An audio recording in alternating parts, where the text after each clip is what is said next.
तो इस एपिसोड की स्टार्टिंग फायरवर्क्स को दिखाने से होती है, जिसे सुन और वेंग एक साथ एंजॉय कर रहे थे। अब आप लोग सोच रहे होंगे कि यह कैसे हुआ। यही चीज जानने के लिए हमें फ्लैशबैक दिखाया जाता है, जहां पर सुन वेंग को उसके साथ अगले दिन डेट पर चलने के लिए पूछ रही थी, लेकिन वेंग उसकी बातों को इग्नोर कर रहा था। वहीं दूसरी तरफ हम दो लोगों को देखते हैं। दरअसल ये लोग कॉन्ट्रैक्ट किलर है और उनको सुन को मारने का कॉन्ट्रैक्ट मिला है, लेकिन उनकी किस्मत खराब थी कि वेंग उन्हें देख लेता है और अपने मैजिक का यूज करके शूटर को डिस्ट्रैक्ट करता है, जिसे वो सुन को शूट नहीं कर पाते।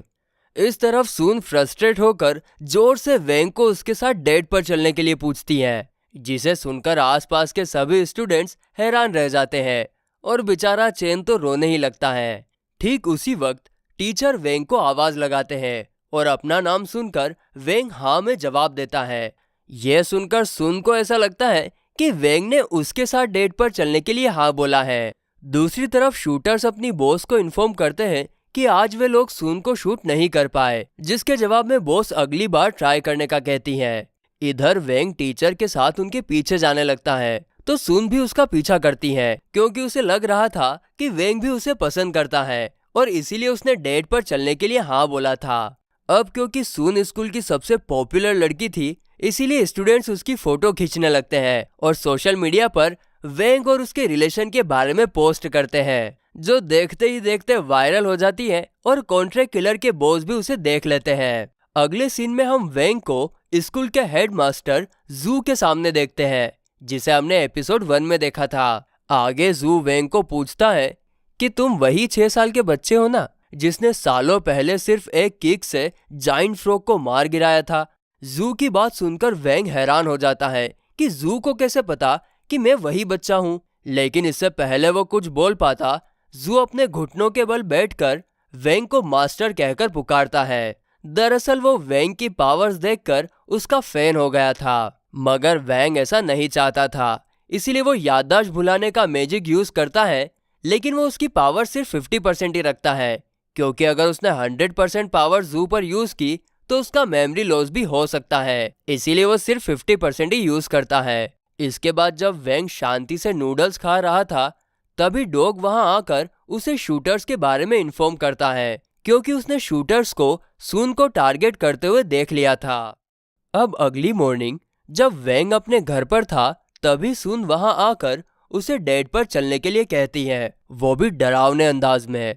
मगर जल्दी हमें पता चलता है कि यह सिर्फ वेंग का सपना था, लेकिन उसका यह सपना सच हो जाता है, क्योंकि सुन डजन भर बॉडीगार्ड के साथ वेंग का बाहर इंतजार कर रही थी। वहीं नीचे आकर जब वेंग ब्रेकफास्ट कर रहा था, तब वो सोचता है कि उसके मॉम डैड उसे सुन के साथ डेट पर जाने के लिए फोर्स नहीं करेंगे, लेकिन ऐसा नहीं होता, क्योंकि थोड़ी ही देर में उसके मॉम डैड कहते हैं कि तुम्हें किसी लड़की को इस तरह से वेट नहीं करवाना चाहिए। और जब वेंग उनकी बात नहीं सुनता, तब वो दोनों वेंग को घर से बाहर निकाल देते हैं। आखिर में वेंग के पास सुन के साथ जाने के अलावा और कोई चारा नहीं होता। इसके अलावा वो सुन को शूटर से बचाना भी चाहता था, और इसीलिए वो सुन के साथ जाने के लिए तैयार होता है और फिर वो दोनों डेट पर जाने के लिए निकलते हैं। आगे हम देखते हैं कि शूटर्स उन दोनों पर दूर से नजर रखे हुए थे और सेम टाइम पर उनकी बॉस कहती है कि तुम दोनों के पास ये आखिरी चांस है सुन को खत्म करने का, और अगर तुम ये नहीं कर पाए तो तुम दोनों की खैर नहीं। इस तरफ सुन वेंग को एक सुंदर से गार्डन में लेकर आती है, जो कि असल में उसी की फैमिली की प्रॉपर्टी थी। वहीं उन दोनों का पीछा करते हुए शूटर्स भी वहां तक आ गए थे और उन्होंने ऑलरेडी सुन के सारे बॉडीगार्ड्स को ठिकाने लगा दिया था। आगे हम देखते हैं कि जब सुन और वेंग एंजॉय कर रहे थे, तभी उन शूटर्स में से एक सुन की तरफ गोली चलाता है, मगर गोली सुन तक पहुंचती उससे पहले ही वेंग उसे अपने दांतों से पकड़ लेता है और फिर अपनी पावर से गोली को इतनी तेजी से शूटर की तरफ फेंकता है कि शूटर हवा में उड़ जाता है। इसी दौरान सुन ने वेंग की रियल पावर देख ली थी, इसीलिए वेंग उस पर भूलने वाला स्पेल यूज करता है। इसके बाद शूटर्स कई बार सुन को मारने का ट्राई करते हैं, लेकिन हर बार वेंग बीच में आकर उनकी वाट लगा दिया करता था। साथ ही में वो सुन की याददाश्त भी मिटा रहा था, ताकि उसे कुछ याद ना रहे। वहीं शूटर्स इससे परेशान हो गए थे, क्योंकि उन्हें समझ में नहीं आ रहा था कि उनके साथ हो क्या रहा है।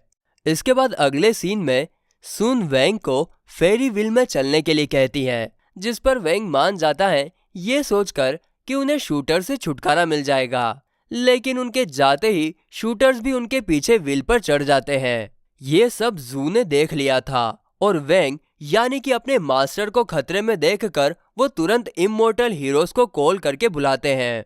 इस तरफ जब सुन और वेंग अपनी बातों में बिजी थे, तभी शूटर्स वहां आकर दोनों को गन पॉइंट पर पकड़ लेते हैं।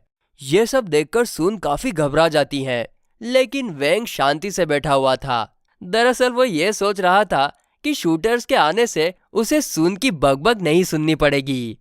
अब सुन शूटर्स को देखकर समझ जाती है कि उन्हें किसने और क्यों भेजा है। इसीलिए वो शूटर्स के सामने खड़ी होकर कहती है कि तुम यहाँ पर मुझे मारने आए हो तो मार डालो, लेकिन मेरे दोस्त को यहाँ से सही सलामत जाने दो। सुन ऐसा इसलिए कह रही थी क्योंकि उसी के डेट पर जाने की जिद की वजह से वेंग की जान खतरे में आई थी। ये सब देखकर हम ये भी समझ पाते हैं कि सुन अब वेंग को सच्चा प्यार करने लगी हैं, और ये सब वेंग भी महसूस कर रहा था। इसीलिए वो गुस्से में खड़ा होता है और उसकी आंखें गुस्से से लाल हो जाती हैं और चमक रही थी, जिसे देखकर शूटर्स की फटकर 4 हो जाती है। तभी वेंग अपने मैजिक का कमाल दिखाते हुए उन दोनों को हवा में फेंक देता है और जादू से बनी हुई एक फिनिक्स आकार उन दोनों शूटर्स को काफी अच्छा मजा चकाती है।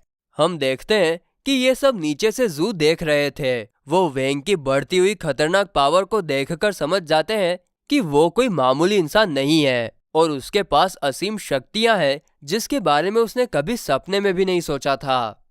वहीं ऊपर फेरी व्हील्स पर सुन ने वेंग की रियल पावर्स देख ली थी, लेकिन इसके बावजूद वेंग इस बार उसकी याददाश्त नहीं मिटाता और उससे प्रॉमिस लेता है कि वो इसके बारे में किसी को नहीं बताएगी।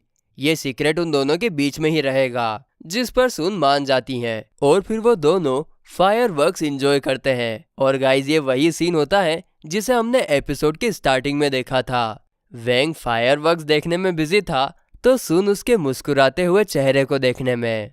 और फिर इसी के साथ ये एपिसोड खत्म होता है।